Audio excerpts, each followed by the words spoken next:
Hey there, welcome back to the table. We're starting round 7, and I am just a machine. I went to sleep, woke up, have my coffee over here to my right. I haven't even really had breakfast. I just ate a banana, and we're gonna keep playing. That's the thing I like about this game. Like, I get into it. And anyways, I am a little tired because I don't think I got a full night's sleep, but that's what the weekends are for. So I'm really enjoying this, and let's jump right in. So we're going to round 7, and I just want to make sure I got this right. This would have been round 1, 2, 3, 4, 5, 6. Yep. So that means we move down to the Smuggler. So Smugglers first. If I remember correctly, we need to get catapults out. That's our top priority. So let's do that. We're going to do one resource to get...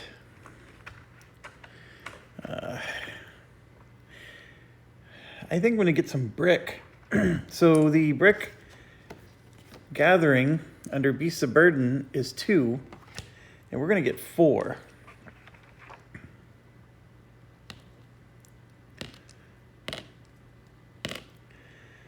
Now this is where it gets interesting.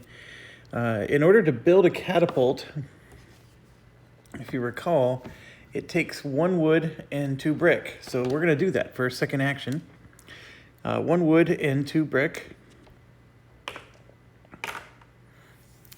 And let's get a catapult. Now the catapults, I do remember, they look like that. That actually looks like a real catapult. All right, and so his tower, let's see, he's the east, so this would be his tower. So we'll go ahead and put that there in his tower. And we need one in at least the 2 corners, right? Because if somebody's coming from the south or the north, we want to be able to hit them. And you saw that they only came with 1 siege engine. So I'm sort of going to overkill this by having 4 siege engines on each corner, or 1 on each corner. But it never hurts, because whenever they start coming with more and more and more, we'll at least be ready.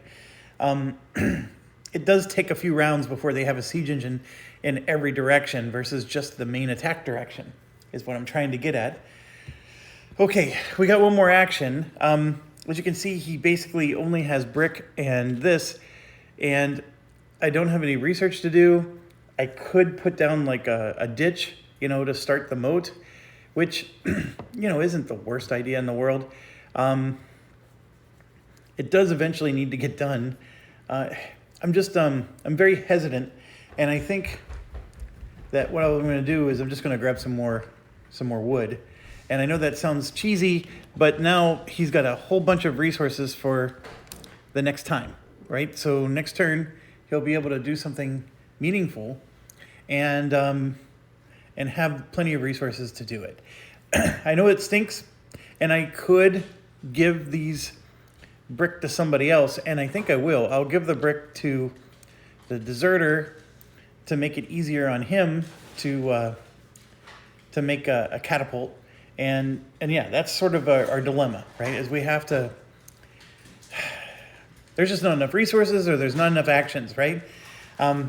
Okay, so now we go to the deserter. Well, first things first, we're going to build...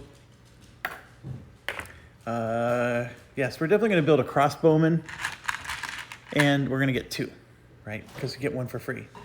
Then we're going to build a catapult, for sure. And then I have 1 action left, and I'm going to go ahead and... Now, what I could do is get a swordsman. That's not the worst idea in the world. Let me think about this. I only have 3 archers on... Well, I have 3 archers in 3 of my corners, and I can have 4. I'm going to get another archer. You need to fill up your towers first. That's the cardinal rule of Jeff. I mean, I'm sure there's other ways to play this game, but to me, the towers are king. So, and I'll show you what I mean by that in a second. And then let's get this going. So his tower would be this one. So we got our catapult going there. And here you can see there's 4 archers here.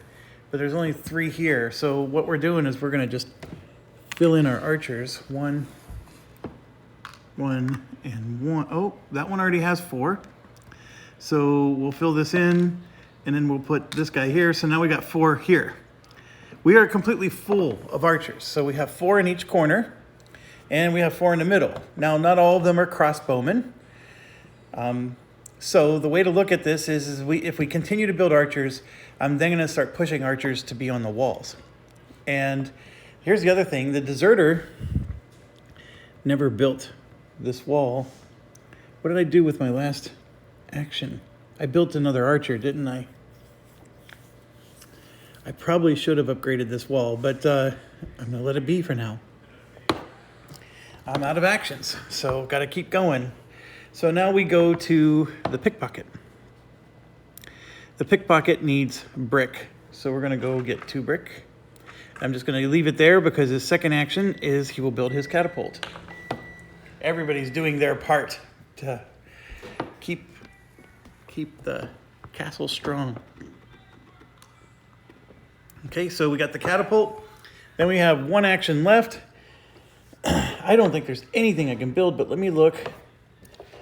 You can see there we have 2 wood and 1 iron. So chapel level 3, I don't even think we can build the chapel level 3. Let me look real quick.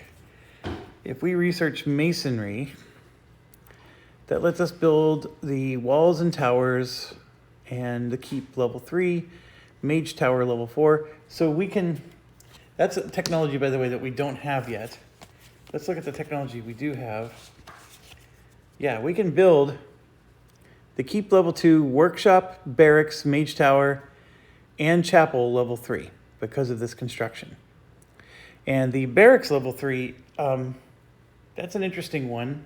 I didn't realize we could make a barracks level 3. You got to look at these technologies. The one thing with this game is it would be nice if they had a tree instead. So when you go to library technology level 3, there's only 3 things in here. The first one, of course, is masonry, which lets you build a whole bunch of other stuff. Gold, and then ballistas. See this? This lets you build the 3rd level of the workshop. So if you read just this alone, it says, look, you could build the workshop level 3. You can never trust that. You have to look at all your other cards, and sure enough, I need to build a library level 3, research ballistas, and then and only then can I build a 3rd level of the workshop. So that's the thing that gets confusing with this game. And you can, think, oh my gosh, I could build a level 3 of this, but you can't. However, I can build a level 3 chapel and sorcerer tower. So let's look. For the chapel level 3, it would be 1 wood, which I have, 2 brick, which I don't have, and I only have 1 iron, so that's no good. For the sorcerer tower, 2 brick I don't have, 2 iron I don't have, and a gold. Yeah, so it's getting super expensive for those. The library, I'm nowhere close to build, because that's the thing. I should build another level library. Can't do that. The barracks is already full up. The workshop, like I showed, we can't do yet. With 2 wood, it's like a wood and an iron, I can build a troop. I could do that. I mean, that's weird, but I could do it. And what's crazy is this person would like to build the wall for, what's his name, down below. So I'm going to retcon a little bit. He had a 3rd action and built a crossbowman for 1 wood and 1 iron. What he's going to do instead is we're going to build... Oh, he doesn't have the extra wood. He doesn't have the extra wood. So the pickpocket would have given him an extra wood. So he's going to take an iron back and the wood back. And instead of building the last crossbowman, he's going to spend 2 wood to upgrade his wall. Okay? So remember, I have to take a crossbowman off the board. However, for her 3rd action, she's going to spend this and this to get that crossbowman. So we're not going to take it off the board. That's all I'm doing. I'm just retconning things so this guy can build his wall and she can build the crossbowman that he built instead. Now, you could just argue, okay, let's stop this nonsense where I'm responsible for my wall and she could have just built his wall for him. Yeah, all this is true. It's just that the rules are the rules, and if you're gonna get 4 special abilities, you get these weird penalties. So let's get this in place, and it all works out. So you just have to plan it. And if you're cooperatively playing with other people, you have to plan it a little bit better. And yes, you'll end up retconning a dozen times, but that's where, that strategy, to me, is fun, to try to like maximize your potential. Okay, so Pickpocket is done. She didn't get to build any buildings this round, which is okay. It actually gets harder and harder to build buildings as you go up. And as you can see, resources are a premium. We just never have enough resources, which is why the Smuggler, which doubles your resource gathering, and the Counterfeiter that lets you convert resources are 2 of the primary characters. Oh, and then the Pickpocket, which lets you buy something for 1 less resource. So you can see everything I'm doing is resource heavy. I didn't pick anybody that gives me combat bonuses. It would be interesting to see, like, can I win this game without these resource people? Because then, you're going to have less troops, so then the combat bonuses of the other characters come in. I think that would be interesting. I don't know how fun it would be, because it's definitely not my play style. Okay, last but not least is the Counterfritter. He needs to go get some brick, so he will. Or will he? No, he's going to get some wood and then convert that wood into a brick. How about that? So now he's getting 3. And then he will spend 1 and 2 to get a catapult. So everybody's building. Everybody's kung fu fighting. And here we go. So all 4 corners now have their token catapult. And now here's the thing. He has enough to build another one. But the keep in the middle doesn't have room for catapults yet. That you got to get to keep level 2. So what do we do?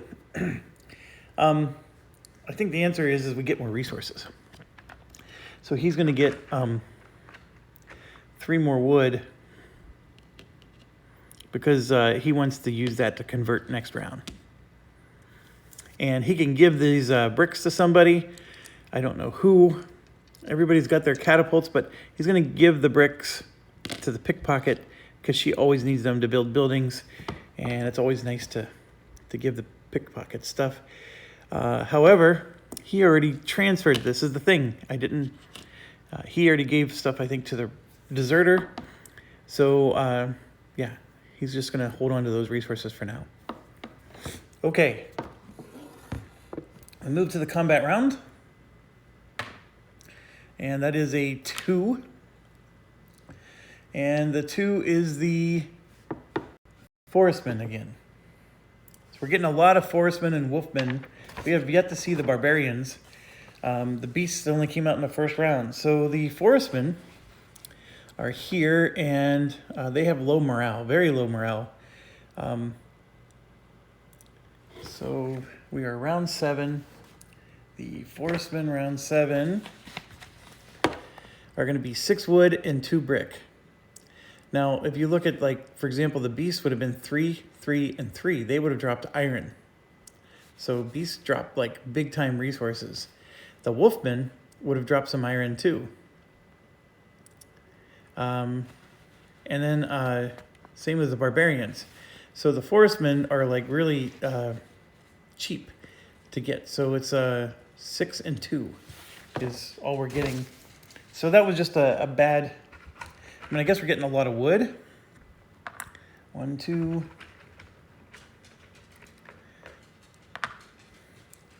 And it makes me wonder, like, what design decision went into this that made him say, you know what, their drop table is going to be different.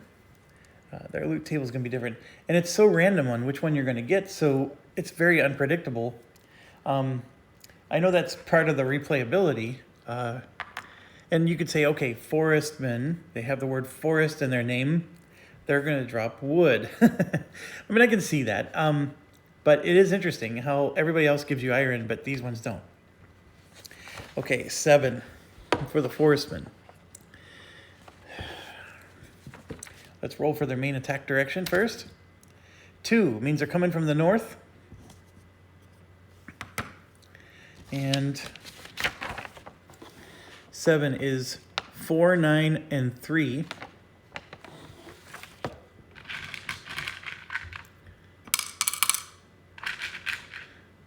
4.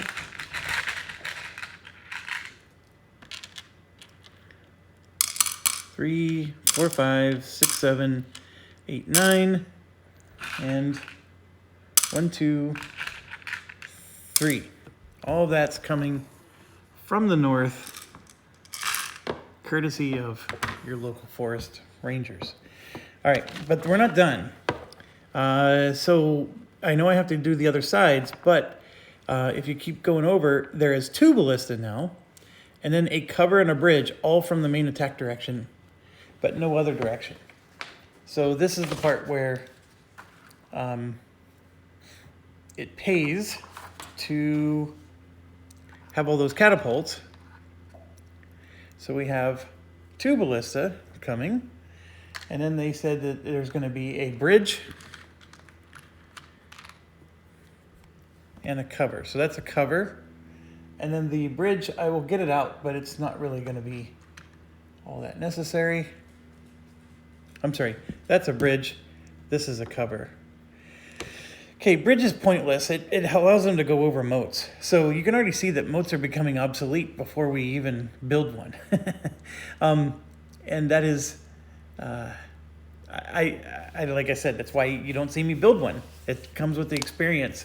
The designer, you know, the moats idea was a great idea, but he sort of nerfed it. And given the action economy of this game, I just don't recommend that you build the moats. I think, you know, there's a strategy you could do where you build up your mage and cleric tower heavy, you know, stuff like that. But anyways. Okay, so all this stuff also appears. So the 2 ballistas, of course, are a threat. The bridge is not much of a threat, so I'm just going to turn that up sideways. And then the cover is, though. What the cover does is all these troops out here are protected by cover, so when we shoot our arrows, the cover is going to reduce the amount of damage we do. And I always have to look it up. I mean, it's very easy, but when you don't play you only play once every 6 months. So let's look at the bridge real quick first. It eliminates all effects by the ditch and moat, and a maximum 2 bridges can be thrown, and it has 4 health, so you can use your archers to kill the bridge or your siege equipment. So you just have to do 4 damage to make the bridge go away. So that's something to keep in mind. 4 health for the bridge, and it is listed here. So you have 4 health, and then you can see the cover has 6 health, and that's the big number we need to know. But we'll go over real quick what the cover does. And you can see like the ballista has 3 health, and they do 2 times D3. Here we go. So for the cover, and the tripod's getting in the way. So it gives EN +2. EN is like a wall strength. You know how our walls give us an EN +2 because they have a 2 written on them? So that's what this is. So they're going to get, and then it's an endurance, I think is what it stands for, of 2. So basically, if they have 1 hit point, the archer that I'm trying to kill, it now has 3 hit points, right? Because the first 2 damage that comes in gets blocked. If 2 or more covers are placed in one zone, they are not summed up. However, if you have to destroy all the covers before somebody is not protected. So even though they have 2 covers out there, it's not that they have an EN +4. That's not the case. You could still directly kill the troops and ignore the covers. You just have to do extra damage. But if you want to kill the units without having the EN +2, you got to kill all the covers. Just as long as 1 is still out there, they are protected. Okay, so that's how that works. And like I said, they have 6 hit points, which means you need to hit them. You need to do 6 points of damage to kill the cover before you can kill a single troop that's out there. It just gets harder and harder. That's the big takeaway from all this. All right, so let's do the other regions. So you can see here we don't have to worry about any of this stuff in the other attack directions. So for round 7, it's 3, 5, and 2. That's the magic number.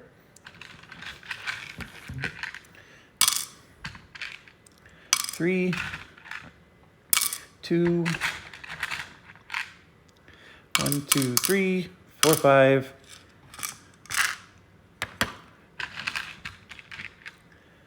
And you can already see that since there's 3 black cubes, I'm already realizing I got to kill 3 in each direction.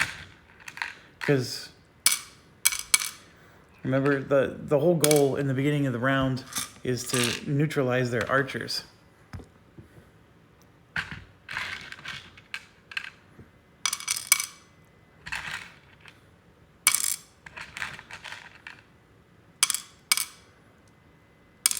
Now there's an argument that can be made, and I will do it in a second because I can't count and chew gum at the same time. All right. So we have a wall strength of 2 here. So these archers, if they only do 1 damage each, 1 damage isn't enough to overcome 2 wall strength. So if I have 2 archers that are providing 2 damage, that's still not enough to kill somebody. I need all 3 archers at 1 damage each to kill one of these spearmen. And that is true. So we don't necessarily need to prioritize the archers to kill. You can actually leave archers alive out here because they can't do any damage to you on the wall. That is, there is a truth to that. However, the Forestmen do 2 damage each, so that's one thing to consider. So they are able to penetrate those walls a little better than like a Wolfman. And something seems a little off about what I just said, but let me double check. But I think I am describing it properly. You can start to leave archers alive out here, and then they basically are not a threat at all. They just can't penetrate the defense of the wall unless they have the right numbers. So if you reduce their numbers, there's only 1 guy left. Even if he does 2 damage, well, the wall protects you from 2 damage before any damage is done. So you could technically leave 1 guy alive. And I'm going through this now because these guys are ramping up so much that that's the kind of thinking you have to have in order to survive these battles. This whole cleanliness where I'm picking off everybody in the beginning, we're running out of that. And so we're going to have to start making some really serious decisions and decide who we leave alive and who we don't, because maybe we can handle leaving some people alive. But let me make sure I did it right. I know for sure that was true for the ballistas, because I just read that last night. But let me make sure that it's the same for the archers. I'm pretty darn sure it is. And I'm back, and I described it perfectly. So the scenario they used is the barbarian had 5 archers over here. So there was 5, and they each did 1 damage. So there was a total of 5 damage being attacked against this particular western wall. We would roll to select the target. And in their case, in the example, they selected this southwest tower. And the tower, in their case, had a 3 defense. So this 3 would have taken that 5, reduced it by 3, it would have become 2. And then 2 points of archers had to die. That was exactly how it is. So yeah, you leave 1 archer alive out here with a strength of 2. He can shoot all day long, and there's 2, 2, and 2 on the walls. Our level 2 walls are, he's basically neutered, and there's nothing he can do. He can stand up there all day shooting his arrows. So that's important, because now that's 1 less guy in each direction I need to worry about. And I can change my archers to focus on everything else. Okay? So we can do that. We can just take the 1 guy, set it aside everywhere, because I have to worry about the north. The north is my concern. And I have my little +1 fortification, so of course I'm going to put that on the north side. So this actually becomes a 3. But I can't take a second guy and set them aside because they each do 2 damage, and a 4 would have still penetrate the wall. So can't quite do that. However, what I can do is say 2, 4, 6, right? That's an attack of 2 each because I'm in the keep. 2, 4, 6, I'm going to kill the cover. So cover is gone, and I'm just going to set that off to the side. And remember, my archers can't go after the ballista, but we still need to kill 3 more guys, and then my 4th one will kill 1 of them. So 1's down. And now I just need to use my archers.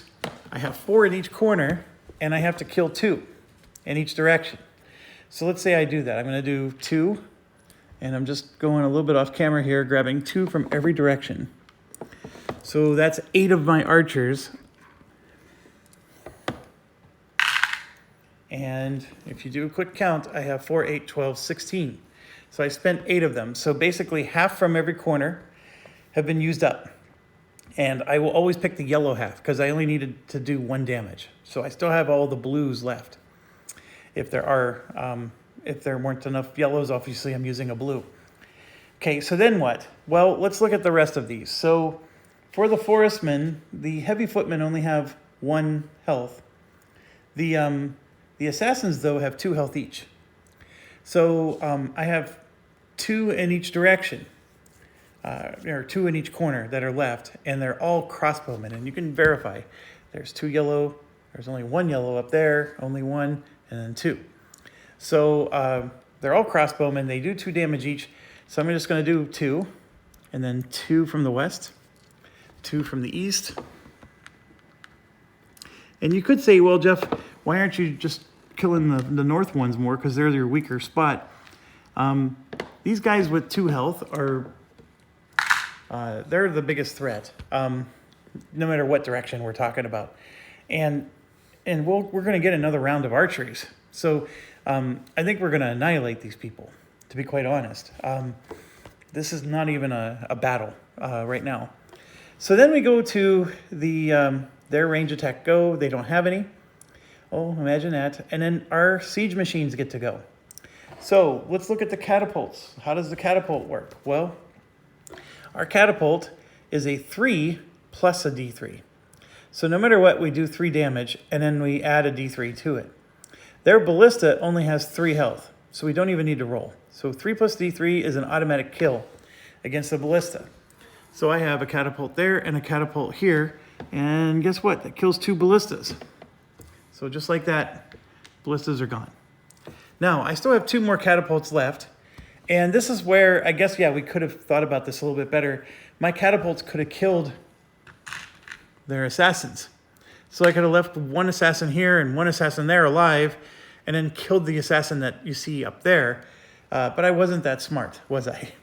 So we're just going to go ahead and just kill 1 and 1 from that direction, and that's it. We'll call it a day. Okay, then everybody moves in. The archers don't move in, by the way. They stay back. And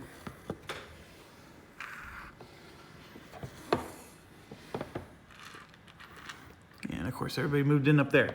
All right, so we have another round, and you can see I have 4 archers in the middle. They each do 2 damage. This is a 2 health guy, so we're not too threatened by this. 1, 2, 3, 4.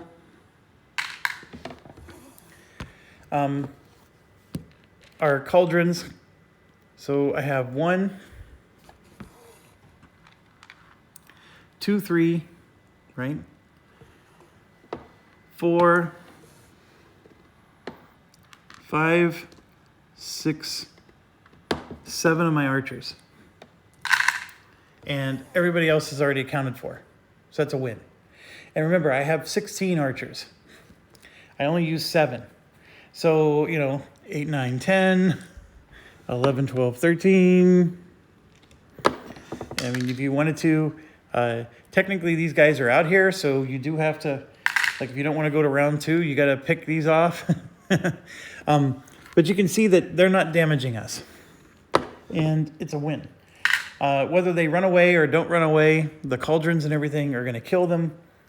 And you might be thinking, okay, those cauldrons, they're really overpowered. They're not. I can't stress enough, you're seeing how they're ramping up the number of troops that are coming. And we haven't been using these big cubes very often because that's coming next. And, you know, if you look at just the Forestman alone, you start getting into 2 health troops and then even a 3 health veteran assassin. So when you start getting a lot of cubes that have 2 and 3 health, those cauldrons and stuff aren't quite as good. The beastmen have insane health. You got the dragon with 6, the hawk veteran with 4, and then 3, 3, 2. So a lot of health on the beasts, which we just haven't run into. The wolfmen don't have very much health. They're pretty easy to pick apart. The werewolves are the ones that have the most health. The wolfmen have other powers. And then the barbarians actually are very healthy, with the giants having 5 and the giant veterans having 6. So the point I'm getting at is there's a lot of, you know, and there's a lot of health out there, and it seems like the cauldrons and stuff are super powerful. And that's because we're going up against guys with 1 health each. That's going to go away soon. Okay, so battle's over, and we win. All right, so we get to choose first with the Smuggler. He will take...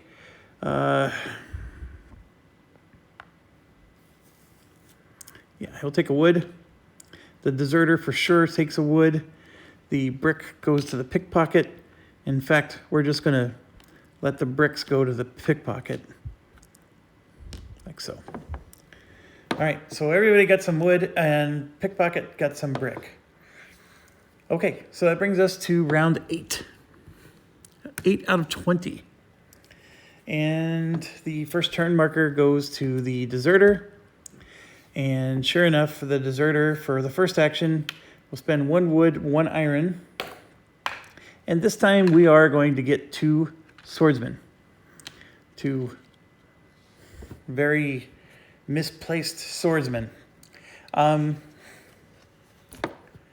Okay, so the swordsmen have a front strength of 3. So if they're up front, they can guard with 3. But even if they're in the support role, they can attack with a 2, which makes them superior to the spearmen in every way. And then they also have 2 health. So they are amazeballs. And of course, we're going to protect his wall, and then we're going to protect the wall across. Like so.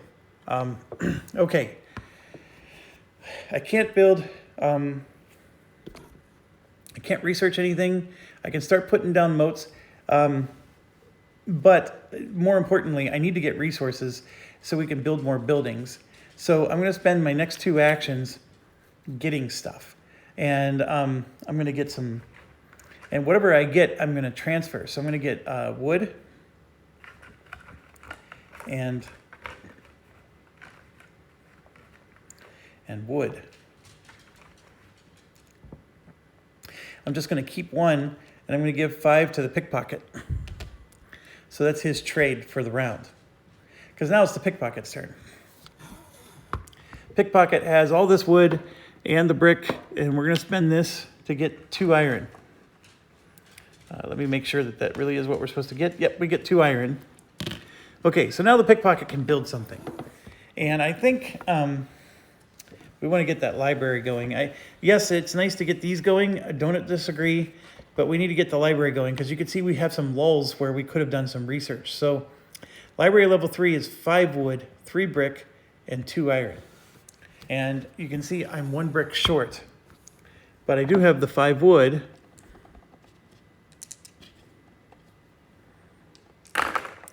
And 2 brick and 2 iron. That was very expensive. But it was necessary. So let's get a library going here. So you can see that they have, you know, little wooden buildings, and now it's going to become nicer upgraded brick buildings.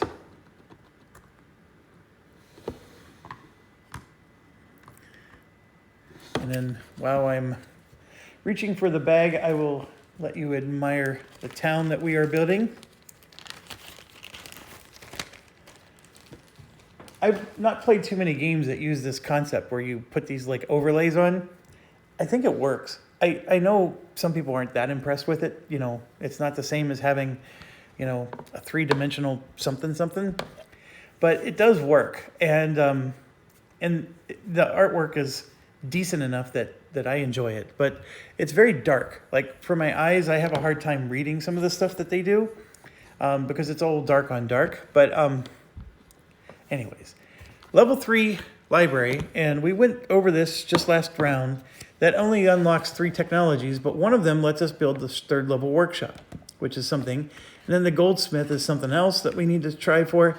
And then the thing I'm really going for is I want to be able to build the 3rd level keep and the 3rd level walls, because that is going to keep us busy. That's a lot of actions to build, and it's a lot of resources. And yeah, we can build level 4 mage and chapel, but those are secondary. Okay, so I'm just going to lay those here for now. The pickpocket does have one more action, has no resources at all. So now would be a good time to research something, wouldn't it? I think we will research. I'm tempted to get the gold one, but I'm going to research masonry so we can build the 3rd level keep and 3rd level walls. Now, what does that do for us? 3rd level wall is 1 wood, 2 brick. So we're now moving up to, we're going to start building stone walls basically. I can have 8 troops on the wall, and of course it's going to give me an endurance bonus of 3. Now the 3rd level tower is going to be 1 wood and 2 brick, just like the wall. It's still only a limit of 4 archers, so I don't get to increase the number of archers. However, look right there, 2 SM, which stands for 2 siege machines. So now I can have 2 catapults in every corner. And that is one of my goals, is I want to get to 2 catapults in every corner. I think you're seeing how powerful they are. And then also the keep, level 3, which it lets me do, is 1 wood, 2 brick, and 2 iron. Lets me put 2 siege equipment in the keep as well. And then everybody in the keep gets a +2 to their range attack. And that includes the archers and the catapults. So this is the primary goal. 1, 2, and 4. 1, 2, and 2. So now that gets us to the Counterfritter. He already has 1. He already has 2. And then we just convert these 3 to this, and now he has 2 of those. So we'll spend our first action to do that. We're going to build the keep. I hear the secrets that you keep when you're tucking in your sleep. All right, so we go ahead and do this. Get these out of the way. And it is a nice looking keep, but now we got a really nice looking keep. So there you can see it. It flat out says on it that it has a limit of 4 troops and then 2 catapults. And this is a level 2 building.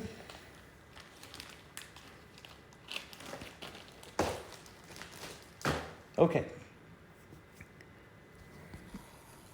I still have 2 more actions. And the catapult, if you recall, costs 1 wood and 2 brick. So I'm going to go ahead and get 2 brick, and then, I'm sorry, it's the other way. We're going the other way. So I'm just going to go ahead and get 2 brick so I can maybe build something later. Yeah. That's unfortunate. Did I really spend 2 actions? I spent 1.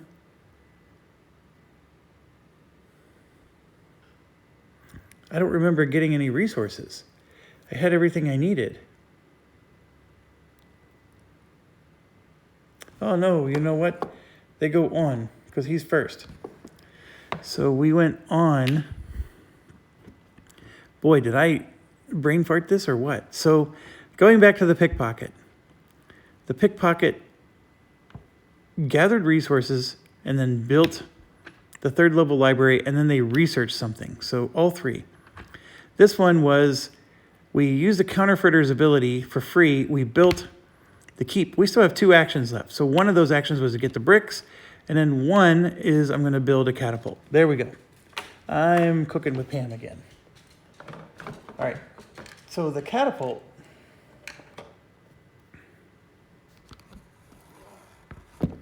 goes there, of course.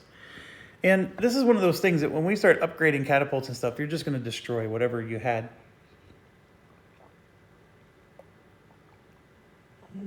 They're not going to get to move around as easily. But we only have room for one more. So we're already halfway there with the catapults. Now, obviously, when we build our towers in the corners, that lets us have extra catapults, but you want to get catapults here as quick as you can. In fact, you could argue, let's just move one from the corner there. I mean, it's 6 or 1/2 dozen. Okay, now we move to the Smuggler. I get to take double resources, so I'm going to grab some brick, because brick seems to be the thing these days, and I get 4 instead of 2, right? Because that's what the Smuggler does. So that's one action, and then the second action, I'm going to do 1 and 2 to get that catapult going. And then it costs 1 and 2 to build the walls and stuff too. So we're going to get the catapult, and then we're going to do for our third action 1 and 2 again. And we're going to build a wall of some kind or a tower. Probably the tower. So the Smuggler's particular tower, excuse me, is the northwest one. So let's get the catapult out there. And so now the towers are going to start looking like this. Pretty slick and snazzy. So let me get the camera.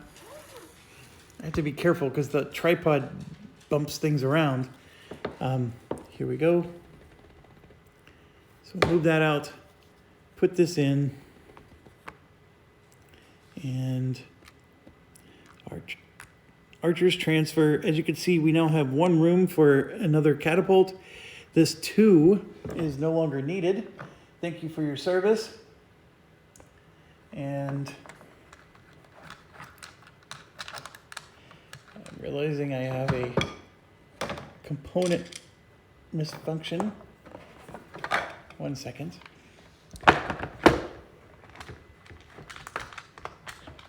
Component malfunction. Here, I'm going to pause so you don't have to. Okay, and there we go. There's a 3, and this goes away. So I obviously, as I upload my videos and stuff, I see some of the initial comments on YouTube, and I don't know which of you turkeys disliked my video from the last episode, but geez Louise, I mean, come on. It's not like I advertise and tell people to come to my channel. You're here on your own accord.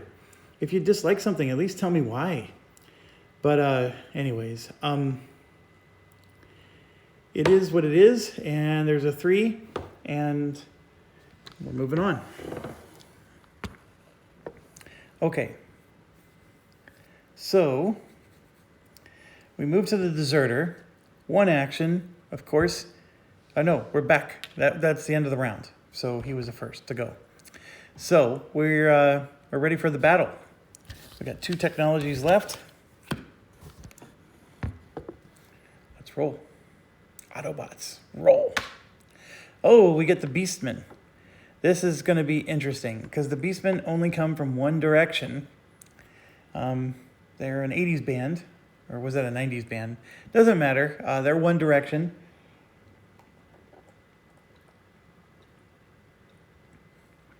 Sorry, I took a caffeine break there.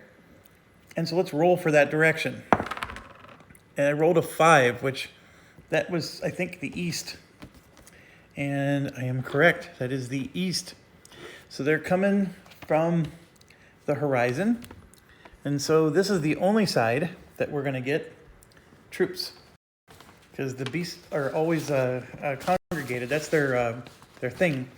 But let's look real quick before we do that. We're on round 8. So we're going to get 3 wood, 4 stone, and 3 iron. So that's a nice, healthy distribution of resources. The beasts actually do drop really good resources. 4 brick.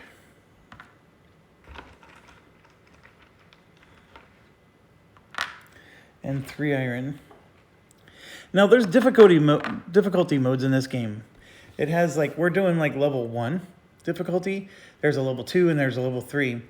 The level 3 difficulty mode for the beasts is that they never drop any loot. So if you ever roll beasts, they just drop nothing. And then you have even less resources to work with. And it's not very fun, to be quite honest. The level 3 just does stuff like that, where and then like the mage tower and the cleric tower become absolutely useless. Like one of the factions is completely immune to all cleric spells the entire game. So why even bother building a cleric building if you're going to go up against them? I don't know. I would have preferred maybe, like if he wanted to do a higher difficulty level, to just design a scenario that's a little bit more sophisticated than just, you know, give you a bunch of handicaps and say, okay, can you still win? Not a big fan of that. So anyways, I like the level 1, although, like I said, it could be a little formulaic because you're seeing that I have like this overall strategy that's working. But your strategy is either working or not working in this game, and usually by round 10 you know. But it is still possible to lose. You got to always be aggressively ahead of the enemy. Like you saw, I got burned a little bit where I didn't have my catapults ready in time.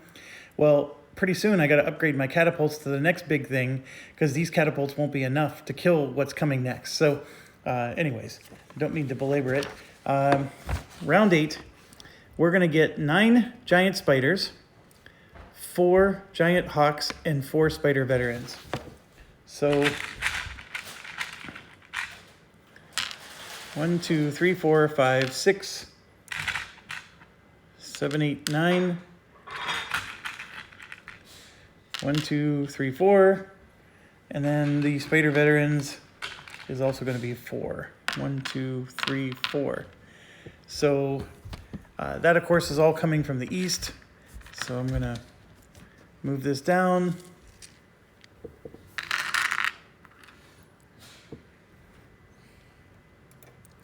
Okay, so now that we have those troops out there, let's look at what are we up against.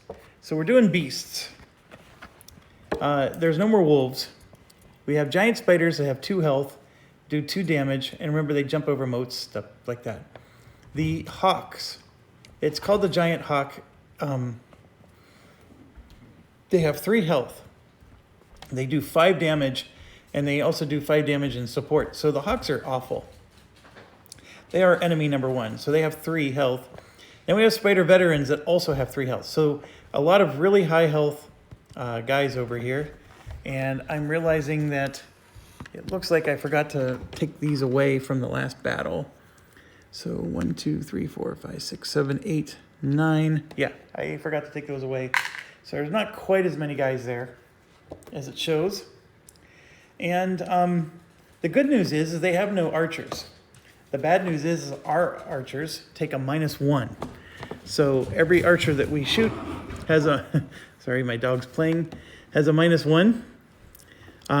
So that makes it even harder to kill these guys. We want to take out the veteran or the hawks first, and then maybe the veterans, and then of course leave the regular spiders for last. The spiders do take our wall and cut it in half whenever we do have wall type stuff. So let's get started. Again, the archers that are on this side are the only ones that are usable. These archers over here are doing nothing for us, but we do have 4 in the middle, and they attack with a strength of 3. Remember, because this keep adds a +2 now to every attack. So they have 3 attack strength, which gets reduced to a 2. And we said that the veterans have 3 health, and the regular spiders have 2 health. So to kill a veteran spider, we would need 3, or a veteran hawk, or a veteran, a giant hawk, or a veteran spider. These all have 3 health. These guys all have 2. So here you can see this is 3 health each, which becomes 2, 4, 6, 8 damage. Remember, because everything's a -1. So we have 8 damage going out. So I can kill 3, 6, and then, you know, maybe do that. But we get to add everything up.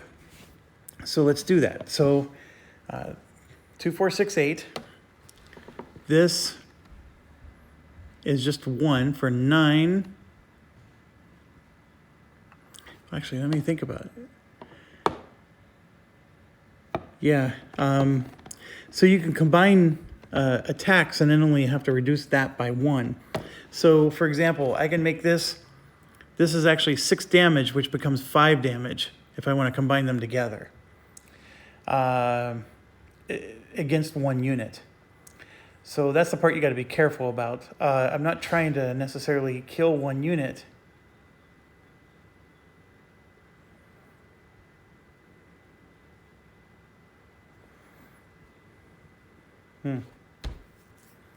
I can't just, what I'm realizing is I can't just add up all my archers and then apply damage.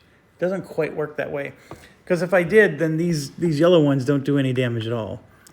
So, but let's do this. 2, 4, 6, 8. I can at least do these as 9, 10, and then there's 3 blue up here, 11, 12, 13 damage.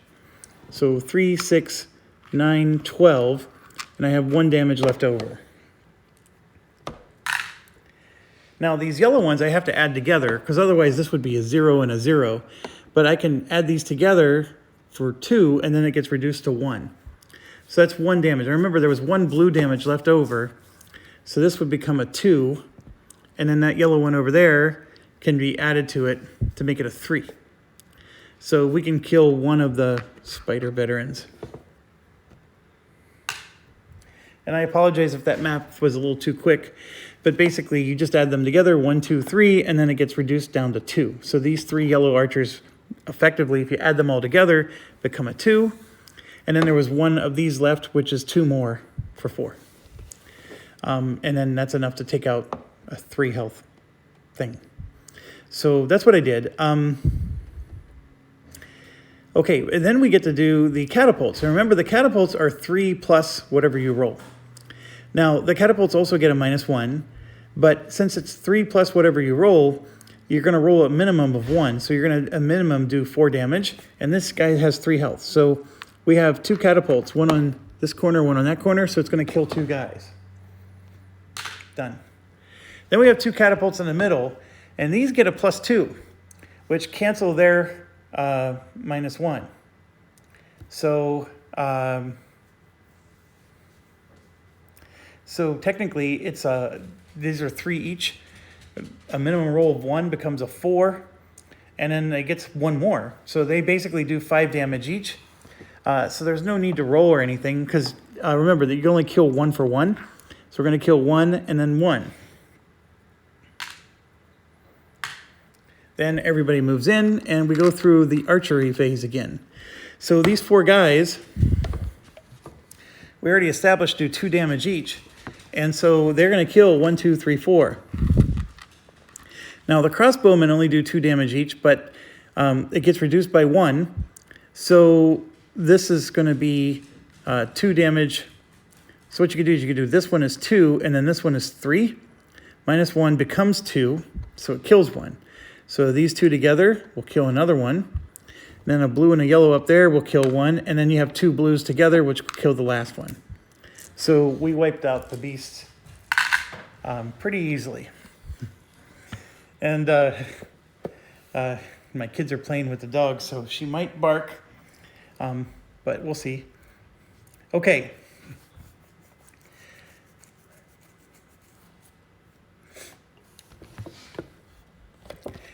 The big thing when you're doing the math for these archers, because I know I'm possibly going a little fast, is just understand that the attack strength of your troops gets reduced by 1, but you can add them together. So if I have a crossbowman and an archer, that together becomes a 3, and then it gets reduced to a 2, which allows me to kill a 2 health creature. And then of course, if I have 4 attack strength, that gets reduced to a 3, which will still kill a 2 health creature. And that extra leftover point I can't use because it's, well, I could use it because you're only allowed to kill 1 for 1. So if I have 4 strengths worth of crossbowmen, I could, and I use 2 crossbowmen to get there, I can kill 2 units with that 4 strength if I could figure out a way to divide up the health points. But because they cause me to reduce my strength by 1, I can't quite kill 2 when they have 2 health each. And anyways, hope that makes sense. And the you can see here we haven't needed to use the mage spells and whatnot very much, because like I said, strategy is to get those archers and basically range attack them before they even get a chance to do anything. All right, so we're moving to the deserter. He's going to take an iron, and then the pickpocket will take a brick, and the counterfeiter will take a wood. The smuggler will take a brick. The deserter will take an iron. Pickpocket will take a brick. Counterfeiter will take a wood. The smuggler will take a wood. Ooh, I don't know. Yeah.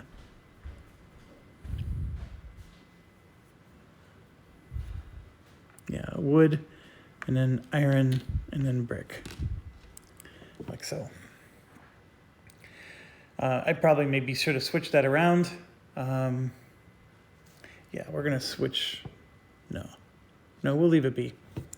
So deserter has his iron and wood and so forth. Okay, we move on to round 9. We got one more this round, and then the next round is the boss round. So if we, and you may have noticed, there's only 3 bosses. If we roll beasts during the boss round, there's no actual boss. Just the beasts are extra tough. So bear that in mind. The boss round, you still get the 6 extra actions even if no boss actually comes. The beasts do present themselves as a different type of challenge. Okay, first player marker goes to the pickpocket. We are 57 minutes in, so let's keep going. And I would like to build stuff, but as usual, the pickpocket does not have the resources. So let's spend 1 action and get some wood. We can get 3.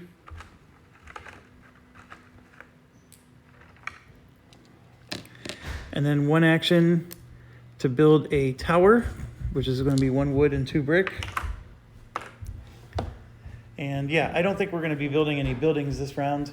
Everything is going to be focused on just getting our infrastructure up. And we're going to build the northeast tower.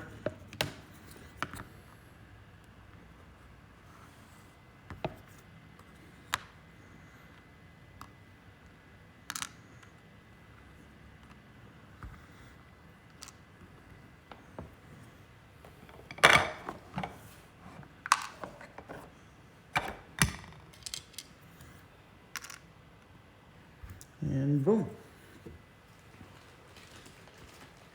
All right, so we have room for more catapults. And it just, it's such a super expensive grab just to get anything built.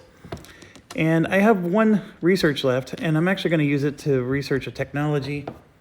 We're going to get goldsmithing, so we can now get gold. All right, so we move to the Counterfritter.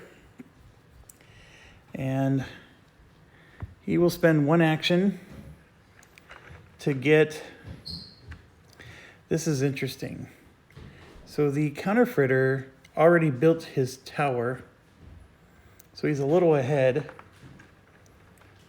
We're going to get 3 wood, and then we're going to convert that 3 wood into 3 gold. We definitely need gold for later. I mean, that's sort of a planning for later kind of move. But he does need to do things now. Like he can build catapults, for example. So I'm going to do that to get 2 brick. And then for this, I'm going to spend 1 of my wood and the 2 brick I just got to build a catapult.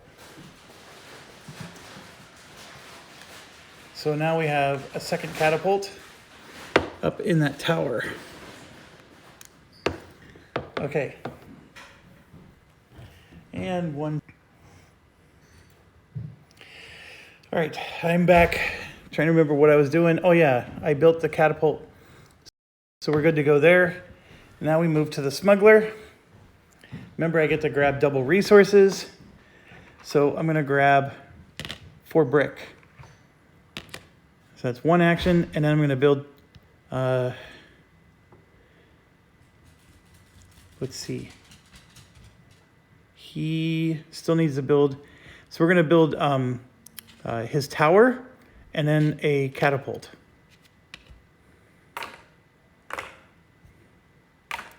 And then these 3 iron I'm gonna give to the pickpocket. So the pickpocket can start getting resources gathered up. And I need to remember the tower and a catapult. So we'll put the catapult in the tower.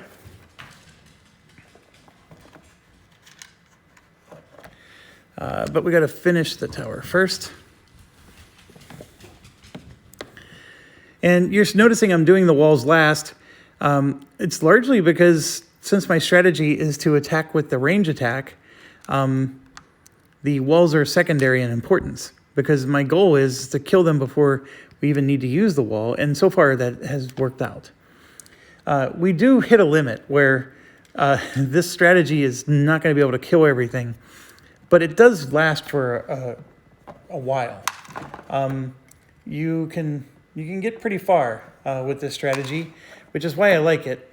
And at some point, we do actually build those dang moats. And the moats help because you're going to be killing some units as they're coming in, and that little bit of killing gets you that edge that you need. But the siege equipment is super powerful in this game. I can't tell you enough how much getting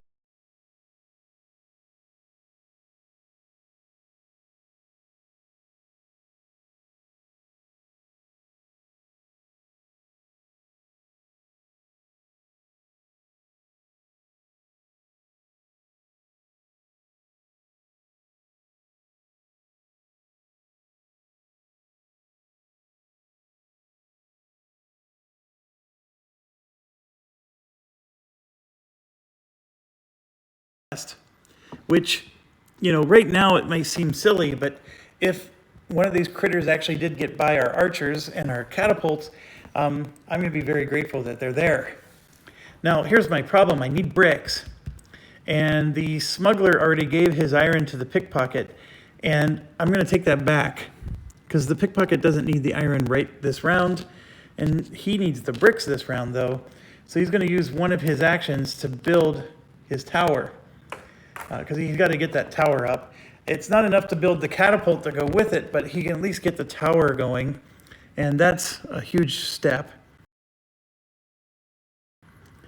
And I think that for his final action, he's probably going to have to get more bricks or something. He'll probably just get a resource. But let me think this through. And there we go. We got him up to level 3.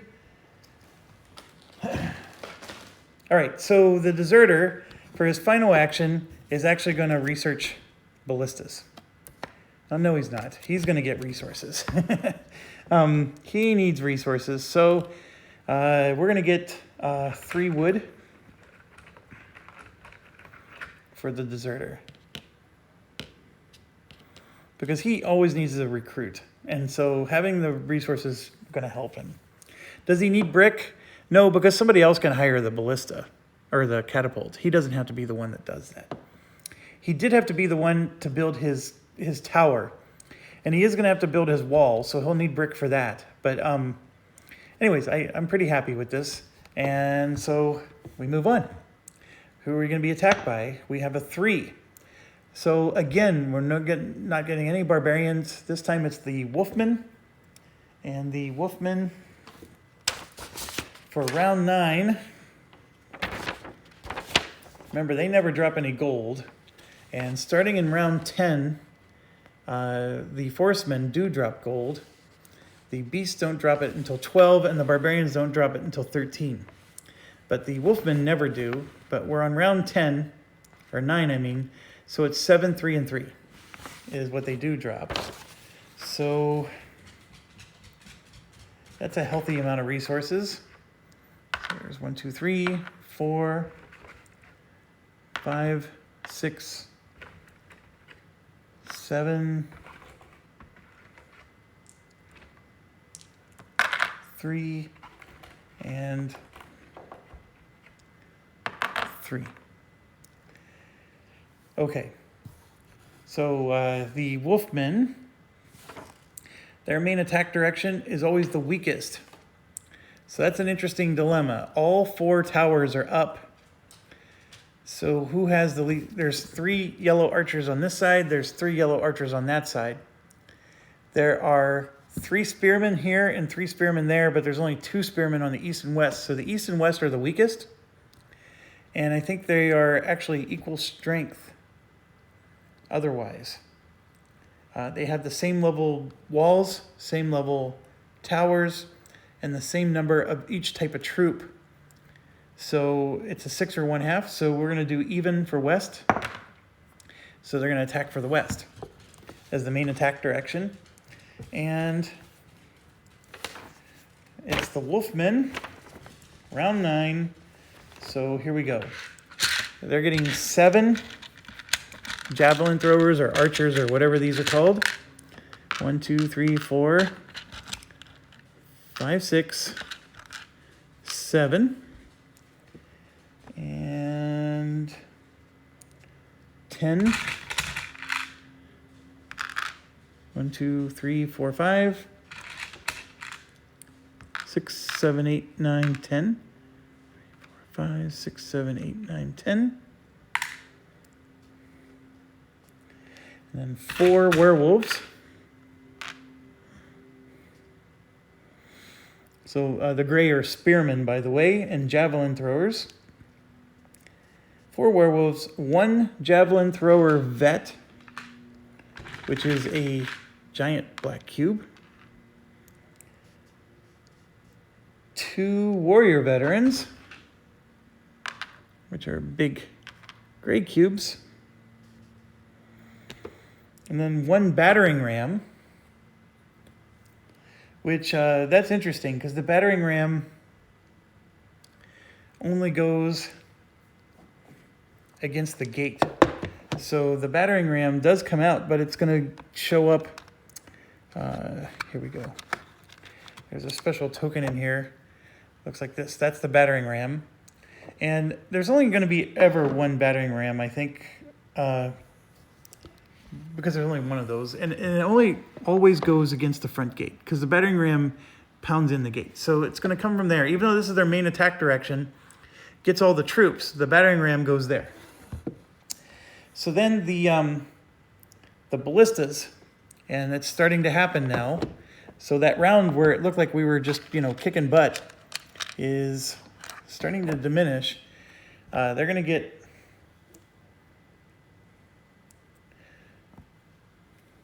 4 ballistas, and they also get a catapult in addition to the ballistas. And the catapult's going to try to damage the wall. The ballista tries to kill the units, and that's it for them. Okay, and we're talking main attack direction at first here, and then we're going to do the other side. So for the main attack direction, it's just 1 ballista, 1 catapult. And I forgot I left some ballistas here from the last round. There's no bridges or covers. And then these other ballistas are actually the other directions. I was just taking care of everything. And there is no bridge or cover. Like I said, this stuff is just extra, and I forgot that I had some ballista because I knew I was going to use them every round. Okay, so what are we doing on each direction now? So for the other directions, it's 4, 7, 2, and then 1. The 1 that I just mentioned is the veteran of those. So we have 4, 2,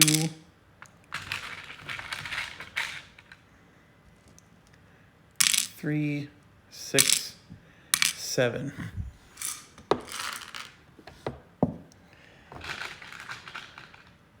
1, 2, 4, 2, 5, 7, and 1. This helps when you're, so like when my kids play this with me, it helps because they can be getting all this stuff instead of me doing everything. And then 4, 5, 6, 7. Now, I will tell you, see how there's only 4 cubes left? The designer makes it, you will use every dang cube. So if you lose one single cube, it will impact your game because every resource in this game gets used. So you might think, okay, well, when am I ever going to have that many dragons? Just remember, there's 20 rounds, folks. We're only on round 9. It does get insane. So here we go. Let's do this. Okay, the Battering Ram, the rules for the Battering Ram, I don't even remember them. All I can tell you is that the whole point of it is it will reduce the health of the front gate. And if the front gate falls, then they don't have to climb the walls. They can just charge straight in, and you're going to lose the game. So the Battering Ram is super critical. The thing you need to do is you need to kill, you can either kill the Battering Ram directly. That's one option. The Battering Ram has 5 health. The other one is just kill all the other units. And since that's not the main attack direction, the number of units that are attacking are greatly reduced compared to the main attack direction. So the Battering Ram, if it's part of the main attack direction, then maybe you target it specifically.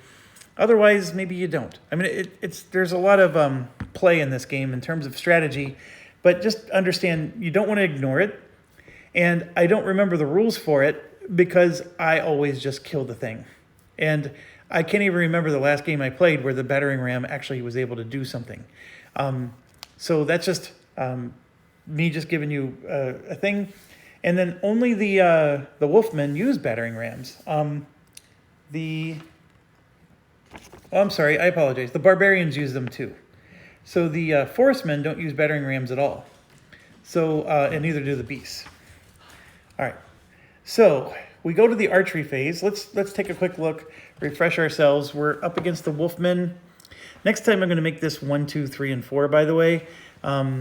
So it matches, like when we roll our dice, it's going to match this. It drives me nuts because this one and this one are flipped. The Wolfmen are actually in the 3 spot. So I keep looking at the wrong column. The throwers are very easy. They do 1 damage, they have 1 hit point. Our walls are level 2.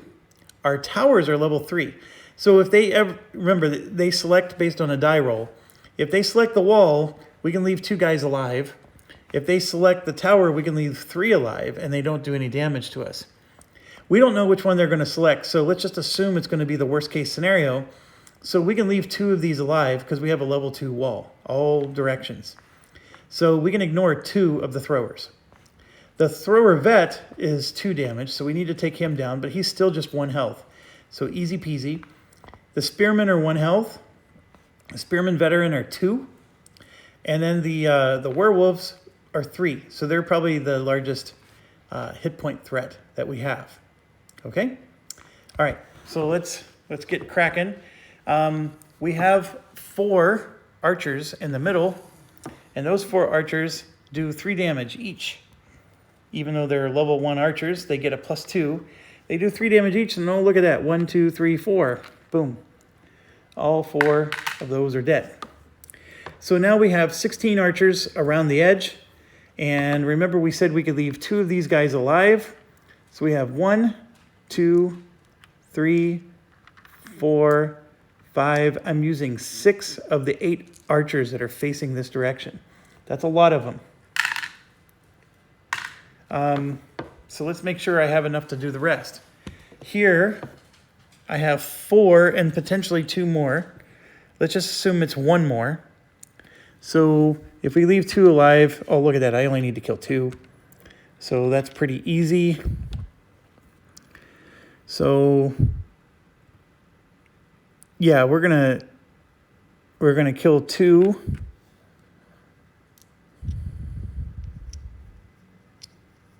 So I'm gonna assume that the 2 archers that were left over here that went this way are the 2 up in that corner. And then I just used 2 of these, which means there's only 2 of these left, which I'm going to use to kill the other direction. And that leaves me with all 4 of that corner and 2 from that corner to fight up north. And why am I doing that? Well, because like I said, the battering ram's an issue, and we need to take these out. So if I leave 2 guys alive, 2 of the 6 will kill these. So we don't have that as a threat. And then we need to kill everything else. Remember, they only do 2 damage each. The werewolves have 3 health. So what we're going to do is we're going to kill this one for 1. So that's a third. 4, 5, and 6. So we're going to just kill 3 of the regulars.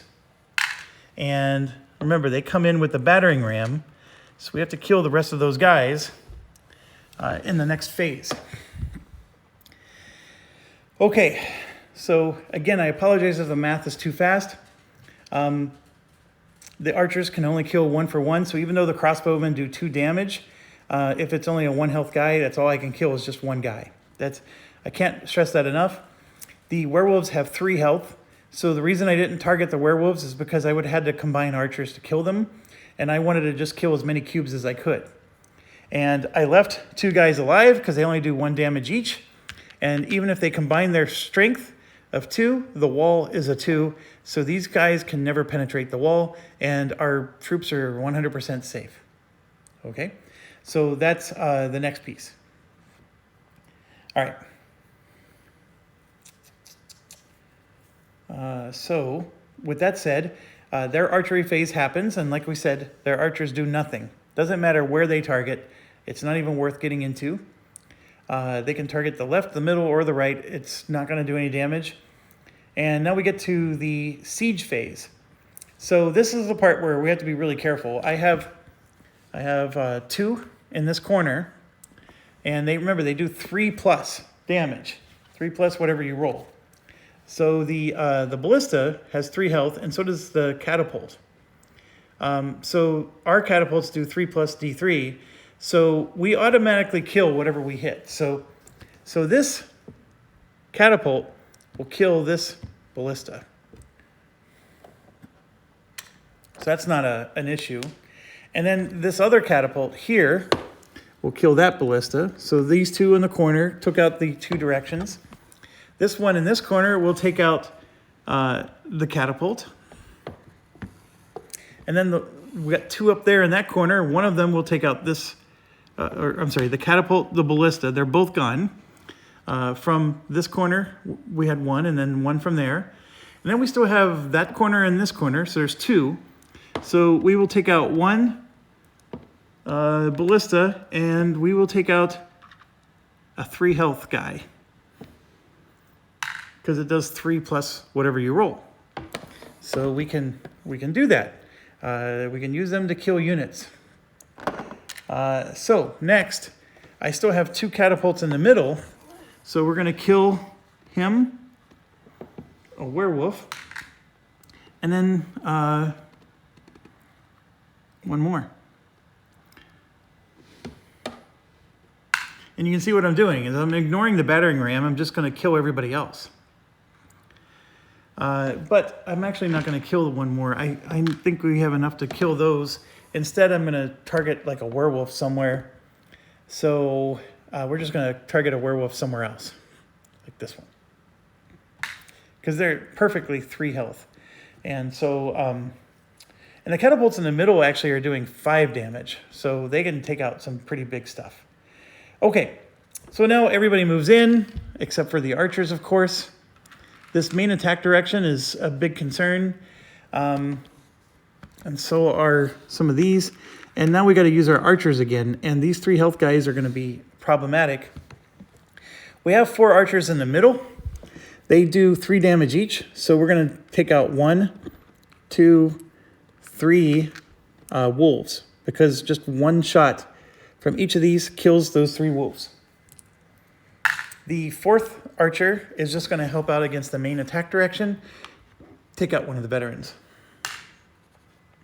which has 2 health. And then the rest is really just looking at the cauldrons again. So like, for example, we can set aside 3 in each direction. I don't want to set aside 3 up there. I'm going to kill all 4 of those, and then I'm going to set aside 3 here. All right, so we know we got to kill 4 here. So which distribution am I going to use? I'm going to use all 4 from this corner to kill these 4. And then that makes their battering ram useless, so it's going to go off to the side. Now the reason I did that is because I want all 8 of these archers to attack this direction. So that leaves these 4 archers to help with this side. And we're going to definitely take out the veteran, which is 2. Any of these guys can take out that. And so that's 1, 2, 3, 4. And actually, I'm in a pickle, right? Because I have 1 extra guy there. But it's not the end of the world. The cauldron could possibly kill more than 1 guy. So, you know, we've got to bear that in mind. And then I'm not going to be able to use all 8 archers because I got to help out here. So I need to kill 1, 2 at minimum. I definitely want to kill the big spearman because he has 2 strength. So I used 2 of these 4 archers to take that down. And then I said I have 1 of these left to help. So let's do that over here. I have all 4 archers in this corner, so we can do 1, 2, 3, 4 for certain. And I used 2 of these, so I have 2 left, and then I have the 1 guy in the middle still. So you know what? I can do the 2 left can just take those out, and then the 1 guy in the middle can take out this. So we're going to make it evenly distributed. And so the south and the west actually have potential to have a melee attack, but everywhere else I think we're okay. The north is as good as done. These archers, they're as good as dead. They're not going to do anything for the rest of the round. Same with here. This one, we have cauldron, and that's a 2 right there. So we took out 2 with that one and 1, and then we have the boulder, which will take out the last. We come over here, cauldron. That's a 2 and a 1, so that's 3, and then the boulder took out 2. So that's everything. Then we got the same thing on the west. Cauldron took out 2 and 1, and then the boulder took out 1. There is 1 left. However, we have a mage spell boulder, so it doesn't matter what I roll. We killed the last one. So it looked like it was getting close, but it really wasn't. I had mage spells left. I had the blind spell, so I could have blinded them if they had to do hand-to-hand combat with us. There's so many things I had options for. And remember, it doesn't happen very often, but when you finish all these phases, you go back up to the maneuver phase, and you actually do a range unit attack. You don't do these. These 2 only happen in the outer ground. But now that I'm in the foreground, you do get to do another set of attacks. So your archers get to fire again. And so those guys that are locked in the melee combat, they don't, you know, there is ways to help dwindle them down when you move up to the next round. So anyways, we win. So now we get to grab some spoils of war. And so it starts with a pickpocket. And I don't know, like, what do we need to build if we want to? So these chapels and Sorcerer's Tower get super expensive. I mean, they even take gold. We want to build the next level workshop, which is 2, 2, and 2. And we also want to start building the next level, next level library, which is just a crap ton of resources as well. So we need everything, is what I'm trying to get at. And so we're going to go ahead and grab the iron for the pickpocket. Then the Counterfritter is going to grab a wood because he uses wood and turns it into stuff. The Smuggler will grab a brick, and the Deserter will also grab a brick. And then we get back to the Pickpocket, who will grab another iron. Counterfritter, Smuggler. That's a good question for the Smuggler. He'll grab another brick. The Deserter grab an iron, and then it's just wood from here. Okay, now we move to round 10. Round 10 is the special boss round. We don't know what boss we're going to see, or even if there's going to be one, but we get 6 extra actions. And for whatever reason, my game only has 4 of these, and I'm missing 2. So I use these, which did come with the game, as my 2. So these were meant to be thrown away, of course. They were just extra punch holes, but I use those as my extra 2 actions. And so there's 4 players, 6 actions. How does this work? Well, first of all, the first player marker moves down, and basically he gets 2 actions, he gets 2 actions, and these 2 only get 1.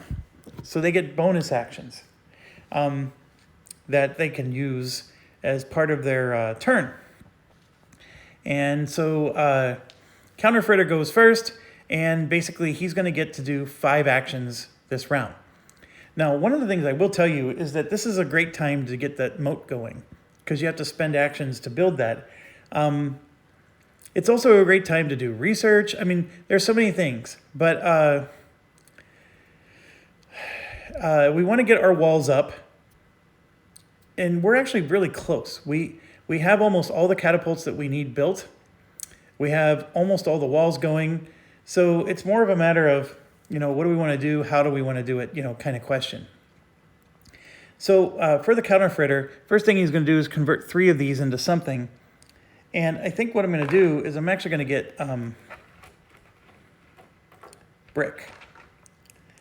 Because I know that's not a very exciting thing to do, but by getting the brick, it allows him to build stuff, and now he doesn't have to spend any actions getting brick. The gold he's going to give to the Deserter of all people. But that's what he's going to do. And technically he should have been, instead of the brick, I'm having debates in my mind. I'm actually going to get 3 gold. And I'm going to give that to the it would normally need to go to the Pickpocket, but he can't trade more than once. You just need a lot of gold in this game, folks, and right now is a good time to get started. Okay, so first action, he's going to get 2 brick. Second action, he's going to spend 1 wood and 2 brick to upgrade his wall. So we're going to get his obligatory work out of the way. The obligatory work being he's got to get his wall and his defenses going that do those actions that only he's allowed to do. So we got 3 troops on that wall, cauldron, stones, and then this becomes a 3. So here you can see we have level 3 all across the board. That's rocking. All right. So he still has 3 actions because we got this action plus his 2 bonus. I think what he wants to do is we're going to grab 2 more brick for 1 action, and then he'll spend this one to spend that 1 wood and the 2 brick, and he will get a catapult. So he's going to build one of those, and he will use it to beef up the tower. All right, and he still has 1 action left, and that action he's actually going to... What does he want to do? Does he want to get brick? Does he want to get iron?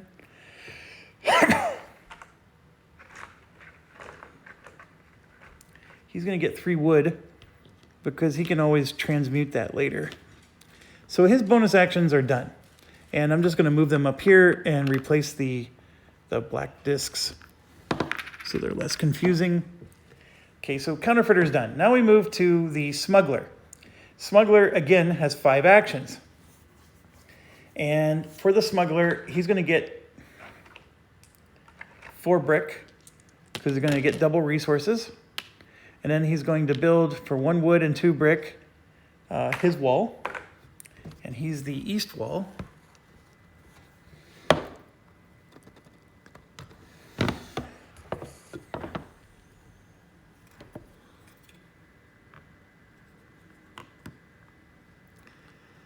So we have 3 guys. Stones, cauldron.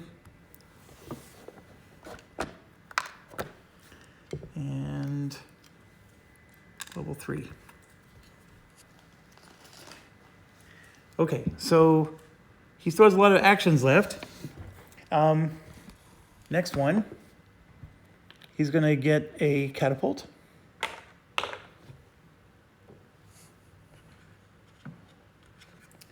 Maximize those catapults, folks.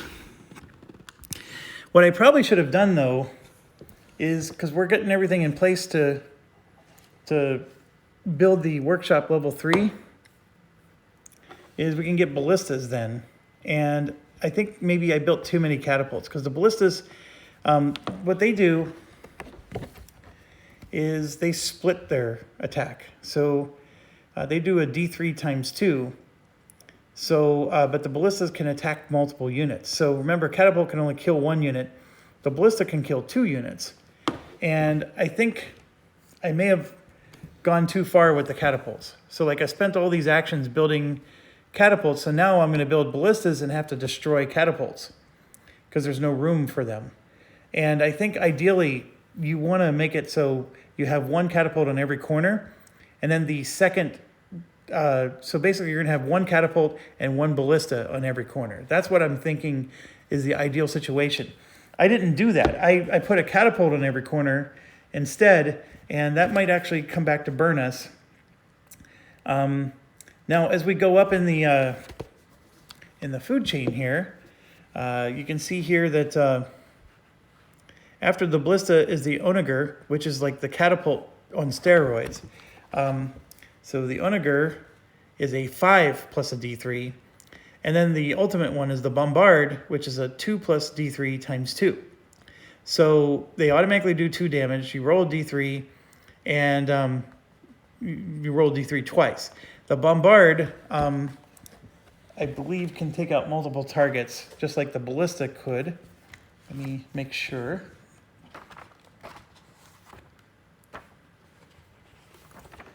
This is one of those things where you do have to make sure, and they have a page that explains every one of the siege equipment here.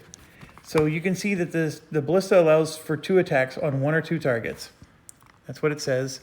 The onager is only on 1 target, and then the bombard allows 2 attacks on 1 or 2 targets. So these are like, that's like the upgraded catapult, that's like the upgraded ballista. So even though I screwed up the ballista distribution, here we want to do 1 on each corner, 1 on each corner, and then have like a mix of both. I may not build any ballista as a result, just because I want to maximize my actions. I just don't know how smart that was. So anyways, back to the regular program. I still have 2 actions left with the Smuggler. I have a lot of resources, things to do. And what I'm going to do is I'm going to give 3 of these iron to the pickpocket because he gets to trade something. And I still have 2 actions left. And one of those actions is I'm going to research ballistas so we can build that last. So we researched all the technology for this level of building. So that's done. And then I got 1 more action left with not really much to do. So again, like I said, I can start working on the moat, or I could gather more resources because, you know, he doesn't have much and you're constantly trying to keep up. This is a tough call, but I'm going to actually build the moat. So he's on the east side. And so what we're going to do is we're going to grab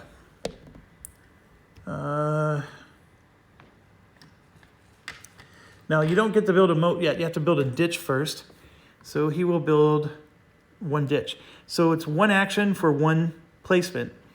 And this is free. It doesn't cost anything. It does cost a wood if I want to upgrade that to a moat. And yes, I can upgrade this to a moat even though I don't have anything else built. So it doesn't work as a moat until the whole side is finished. But you can do it in whatever order you like. So we're going to get one of those down. I probably should have gotten resources, but it is nice to use these bonus actions to get those extra things done. Now we move to the deserter. He has one bonus action. We'll use that to recruit. And we're going to spend 1 and 1. And we're going to get 2 soldiers. So you can see the pace I'm doing. I'm just using his actions and patiently, just putting 1 and 1, And so I'm filling up the walls slowly with troops. Because at some point, they really will attack the wall, and we're going to be ready when they do. So in the meantime, we have a lot of resources. He does need to upgrade his wall, so we're going to spend this to get 2 brick. And then another one for 1 and 2 brick to upgrade his wall. And there's nothing I can do. He didn't have enough brick, so I had to spend a whole action to get brick. But now we got a nice level 3 wall in place.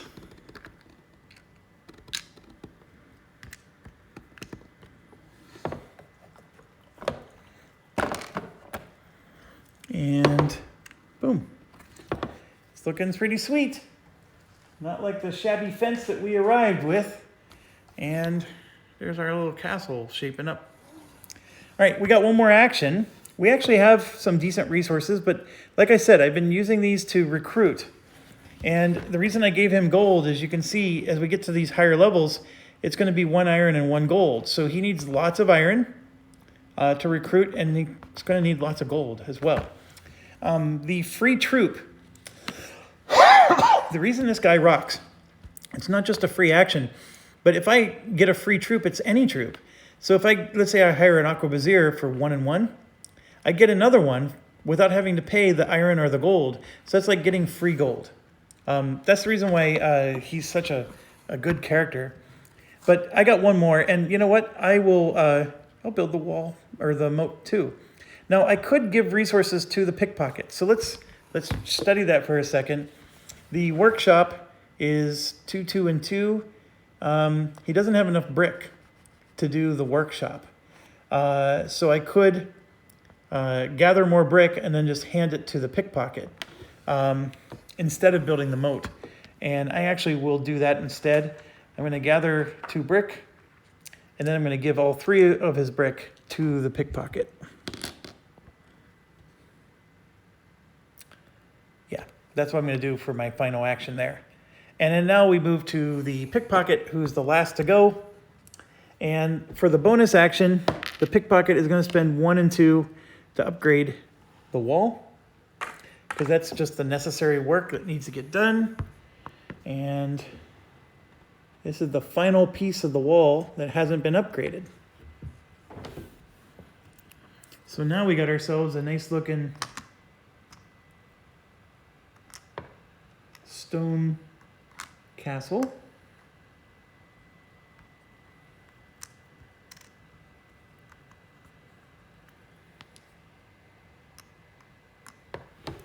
And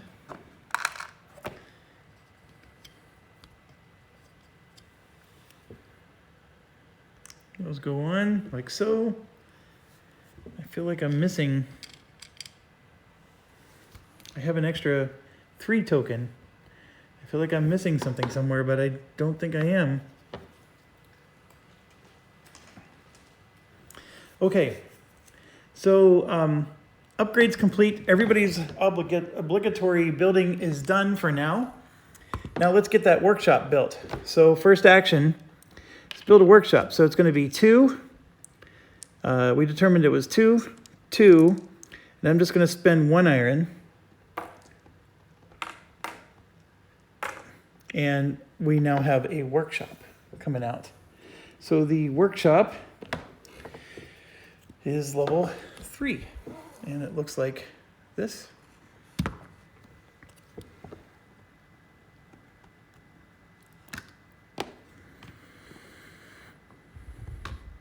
And I need to get that library going too. I don't think I'm going to be able to do that this round, but so workshop level 3, it's in place, and we still have 2 actions left. One of the things we could do is, like I said, we could build the ballista, but it's expensive to do. So with the workshop level 3, what's next? Well, the clear next step is we can build chapel and sorcerer tower. Those are always an option.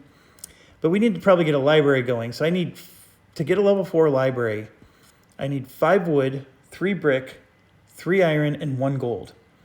I have the 3 iron right now. I have no brick, and I don't have enough wood either. So I think I'm going to spend the next 2 actions building moats. Because that needs to be done as well. And why not do that while I have the extra actions? So here's the ditch. Yeah, this castle was a little off.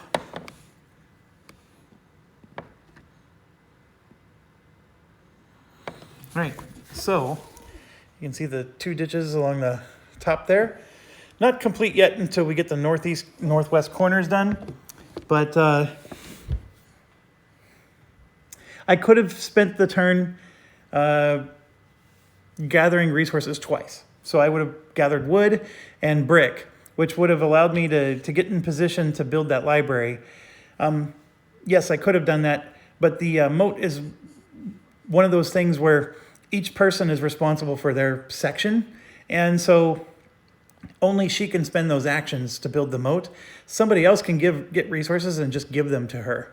And so, you know, the smuggler, for example. So, again, the moat thing it's really tricky because I really just believe that other things are just higher priority, but it is nice once you get it in place, and it does help.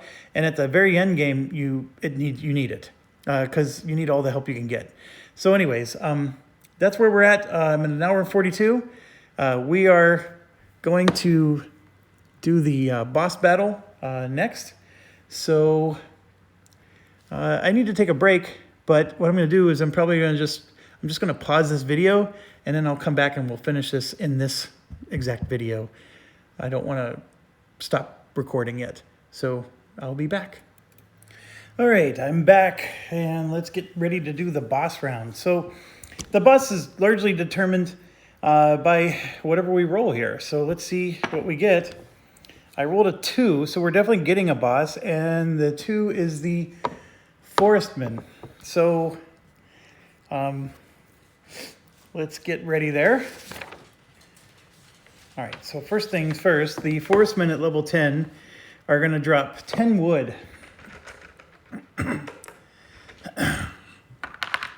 It's a lot of wood. 3, 6, 7, 8, 9, 10. 3 stone. 3 brick. 1 iron. And 1 gold. So they do drop gold, which is, I guess, something. And yeah, the Wolfmen are the one that dropped nothing, gold-wise. Okay, the next thing that we have to do is let's figure out how does that boss impact us. So one of these 3 is the boss for the Forestman. It doesn't matter which one you pick, to be quite honest. I am pretty sure that that's like the barbarian one because that's a guy with a sword and a shield. And then the forest people tend to be very shamanistic. So like this one, I think with the Wolfmen, it doesn't matter. We're going to pick this one. If you really want to look it up, we can, but it doesn't matter. It's just a token. So here's the thing. We are doing, like we said, the Forestmen. We're going to roll for the main attack direction. There's 2 special powers that this guy brings. All melee units are immune during step 1. So step 1 is the Archer Phase. So we cannot kill any of their melee units during the archer phase. And then all ranged attack from the main attack direction gets a +1. So their main attack direction archers have a +1 to their damage. So we have to, those are the two things. We can never do blessing spells. So the cleric tower is useless to us. And then the support strength for all defenders in a group is -1 if we're doing any fighting against their level 3 guys, which I think is the no, that would be the wolfmen. The assassins. It would be their assassins. So yeah, the assassins basically can kill our guys in the rear. All right, so let's roll for main attack direction and see what that's going to be. That's a reroll. That is they're coming from the north, so they're going to attack the main gate. And we are level 10 Forestman. So let's get this going here. So for level 10, we are going to have 6 archers. And their archers attack with a 2 strength, by the way. So these are all 2 strength each, and then from the main attack direction, they're 3 strength each. So we have a 3 strength wall, which means that only one of them we can ignore. Everybody else we have to kill. So that's some of what the boss is doing. We can't kill the boss. The boss is not going to do anything in particular. He just provides the bonuses that we're talking about. Let's keep going. 11 heavy footmen. 2, 3, 4, 5, 6, 7, 8, 9, 10, 11. Okay, so the heavy footmen for the forestmen are just 1 hit point each. Now remember, they're protected in the first round. We can't hit them on step 1 of the first round. Okay, next is 5 assassins. And this is the part, we can't kill any assassins. And that's going to be, because these are all melee units, and that's what we really need to do is to kill them. They are 2 health each. 2 archer veterans. So these guys do 3 damage each, but they're still just 1 hit point. 2 heavy footmen veteran. And those guys are 2 health points each. And then the kicker, an assassin veteran who's also protected, and that one's going to have 3 health points. So all of that is going up from the north. And they got their boss man protecting them. And we're not quite done. We got to do the siege equipment and stuff, which is over here. And you can see they're going to have ballista, trebuchet, cover, and bridge. So at level 10, it's going to be ballistas all around, trebuchet, cover, and 2 bridge from the direction they're coming from.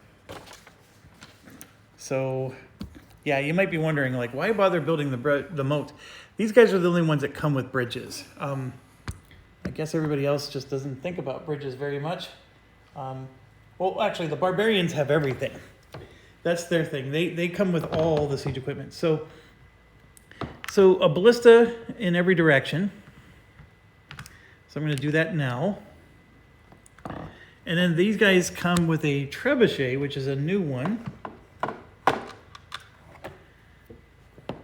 And then they're going to come with a cover and 2 bridges, which I'm not going to bother with because we're not going to do anything with the bridge. There's nothing stopping them from coming through because we don't have our ditch complete anyways. So I'm not going to bother getting those out. But that's basically the setup. Now the trebuchet is only in the direction that they're coming from. So that part is good. We really don't have a large number of siege equipment coming up against us at the moment. Yes, there's 1 in each direction, but we have basically 2 in each tower. So we're good to go there. We're going to annihilate their siege equipment, which is good. And then we're going to have leftover attacks with our siege that we can use to take out various other things. All right, so now let's do the remainder. So for it's going to be, 3 archers, 6 footmen, 2, 3, 4, 5, 6 footmen, 2 assassins, 1 heavy archer, 1 heavy footman, and no heavy assassins. So that's going to be from every other direction. So we'll go ahead and put that there. So we know that's 1 and 1, and then 3.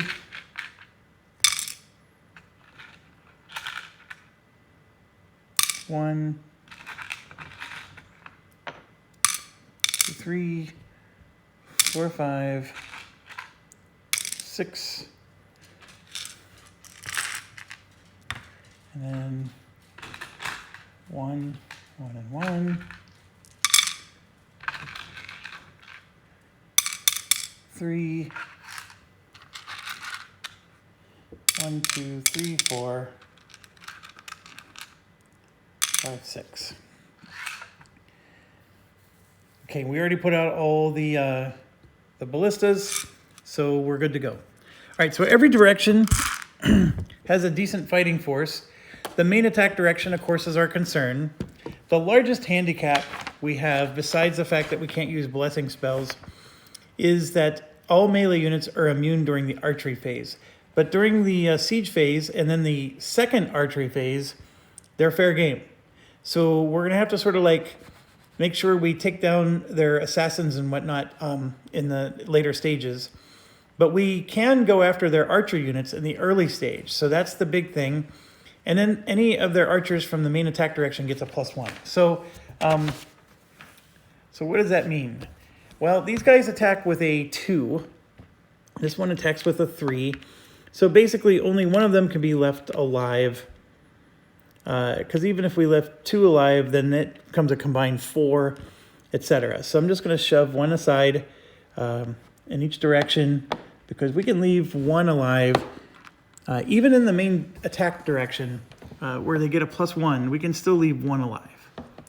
So it's not that big of a deal. Where it becomes a big deal is if they do get to attack and we don't diminish the rest of them.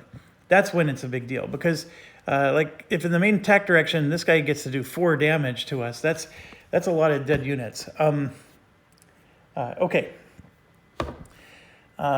we did that, and now we go and we do our archery phase. So for example, I know I need to kill 3 in each of the orthogonal directions that are not main. So that's 9 of my archers I have to spend. So I have 4 on this side and I have 4 on this side. That's 8 of the 9. So I'm going to use these 4 over here to kill the 3. And because, and then the 4th one will kill one of these, right? So, and remember, because I can't get any of the, I can't kill anything but ranged units. So then 2 of these archers will finish these off. And then they will finish off 2 of these, like so. So there's only 1 left here. So we'll use 1 of those 4 archers to kill the 4th one. And now we killed as many as we can there. And now we got to do the main attack direction. So we have 3 left here. So 1, 2, 3.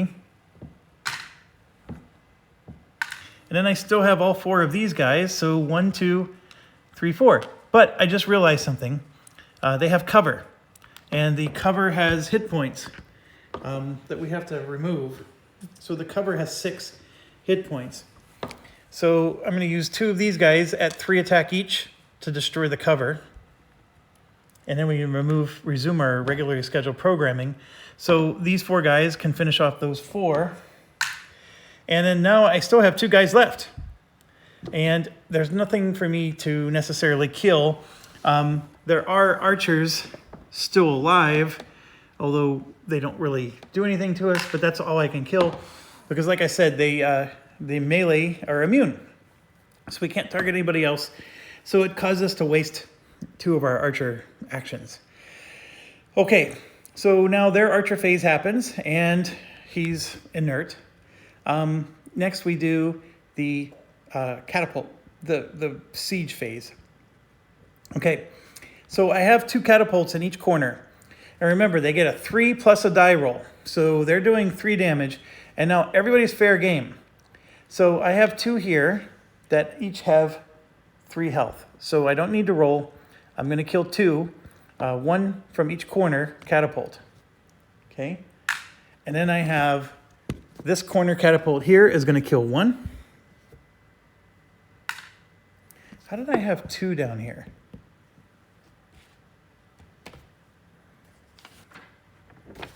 Let me check this real quick. Yeah, everybody's supposed to have 2. So I had 1 less over there than I should have. So the last catapult from this corner and 1 of the ones from that corner will kill the 2. Same here. Last catapult this corner, 1 from that corner will kill the 2. And now I have 2 catapults on those 2 corners that will kill 2. And I have to check hit points here. The assassin veteran has 3. The regular assassin has 2. It doesn't matter. So we're going to kill the veteran and 1 other. Now, I happen to have 2 catapults that are in the keep. And they're going to kill 2 more. Oh, Nelly, I got to back all this up. I got to back all this up. Back up, back up, back up. It's the same concept, same idea, but I got higher priorities. So these 2 catapults, this corner and this corner, one of them's got to kill the ballista. And then the other one will kill 1 of these. Okay, so we got 1 left. And then same concept, we're going to kill the ballista and then just 1 of these. And over here, we'll kill the ballista and just 1. And then up there, everything stays the same, except instead of me finishing off the final 4 guys with my 4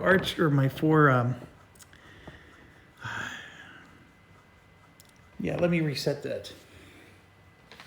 Because we have 4 catapults going up against these guys. And we're supposed to have 5 assassins.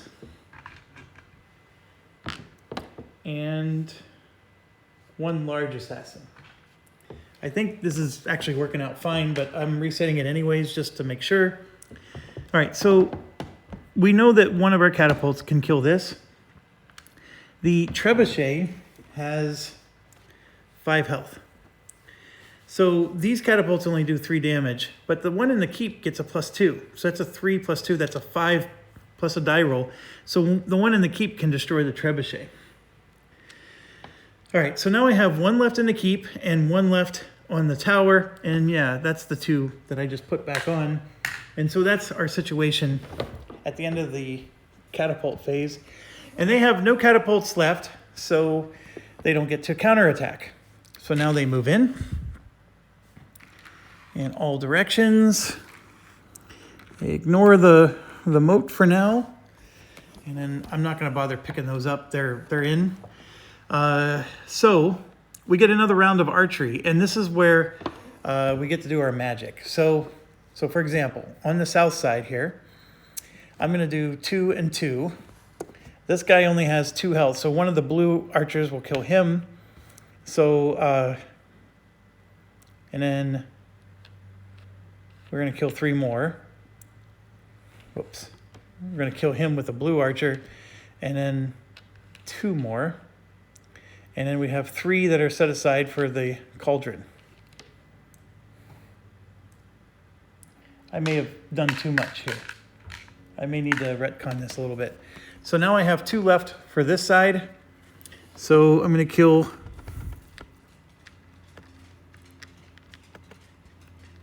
1, 2.